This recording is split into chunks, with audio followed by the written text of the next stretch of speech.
কি আমল করলে শত্রুর ক্ষয়ক্ষতি থেকে আত্মরক্ষা করা যাবে? যে আমলের মাধ্যমে শত্রুর ক্ষয়ক্ষতি থেকে বাঁচা যাবে সে আমল হলো নবী করিম সাল্লাল্লাহু আলাইহি সাল্লামের শেখানো দুটি আমল। আমি বলতে পারি আরও সাথে কিছু আমল সম্পর্কে বলা যায়, স্পেশালি দুটি দোয়ার কথা বলতে পারি।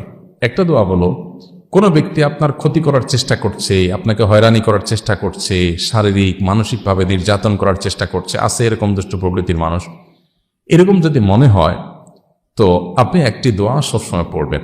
নবী করিম সাল্লাল্লাহু আলাইহি সাল্লাম কোনো ব্যক্তি তার ক্ষতি করতে পারে এরকম আশঙ্কা বোধ করলে তার ক্ষতি থেকে বাঁচার জন্য এই দোয়া পড়তেন। দোয়াটা হলো, আল্লাহুম্মা ইন্না নাজআলুকা ফি নুহুরিহিম ওয়া নাউযু বিকা মিন শুরুরিহিম। আল্লাহুম্মা ইন্না নাজআলুকা ফি নুহুরিহিম ওয়া নাউযু বিকা মিন শুরুরিহিম। অর্থাৎ, হে আল্লাহ, যারা আমার ক্ষতির চেষ্টা করছে, শত্রুতা করার চেষ্টা করছে, তাদেরকে উপযুক্ত শাস্তি দিয়ে দমন করার জন্য, তাদেরকে শেষ করার জন্য আমি আপনার কাছে দায়িত্ব অর্পণ করলাম। আপনি মেহেরবানি করে আমার হয়ে আপনি তাদেরকে উপযুক্ত শাস্তি দিন, তাদের থামিয়ে দিন, তাদেরকে দমন করুন, তাদের শেষ করুন। ওয়ানাউযু বিকা মিন শুরুরিহিম, এবং আল্লাহ তাদের ক্ষয়ক্ষতি থেকে আমি আপনার আশ্রয় চাই, আপনি আমাকে রক্ষা করেন। নবী করিম সাল্লাল্লাহু আলাইহি সাল্লামের এই দোয়াটা খুবই অর্থবহ একটা দোয়া। এই জন্য জীবনে কখনো কোনো শত্রু আমাদের নবী সাল্লাল্লাহু আলাইহি সাল্লামের কোনো ক্ষতি করতে পারে নাই। কোনো শত্রুর ক্ষতি দ্বারা যখন আপনি ক্ষতিগ্রস্ত হন, আশঙ্কা করবেন, এই দোয়া পড়বেন, আল্লাহ রক্ষা করবেন ইনশাআল্লাহ। আবার দোয়াটা পড়ছি, আল্লাহুম্মা ইন্না নাজআলুকা ফি নুহুরিহিম ওয়া নাউযু বিকা মিন শুরুরিহিম।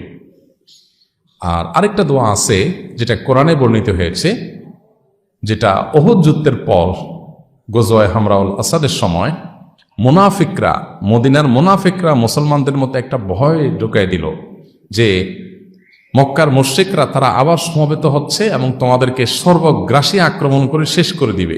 এমনিতে মুসলমানরা উহুদ যুদ্ধে নবী করিম সাল্লাল্লাহু আলাইহি সাল্লামের একটা গাইডলাইন থেকে একটু বোঝের ভুল থেকে সরে যাওয়ার কারণে যখন পর্যদস্ত হয়েছে, 70 জন সাহাবী শাহাদাত বরণ করেছে, অনেকে আহত হয়েছে, স্বয়ং নবী করিম সাল্লাল্লাহু আলাইহি সাল্লামের দাঁত মোবারক ভেঙেছে, রক্তাক্ত হয়েছেন, অনেক সাহাবীরা আহত হয়েছেন, অনেকে শাহাদাত বরণ করেছেন।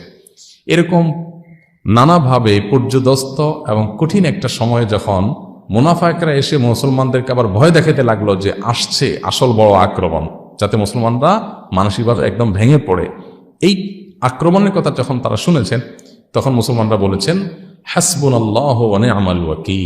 কি বলেছেন? হাসবুনাল্লাহু ওয়া নি'মাল ওয়াকিল, অর্থাৎ আল্লাহ আমাদের জন্য যথেষ্ট।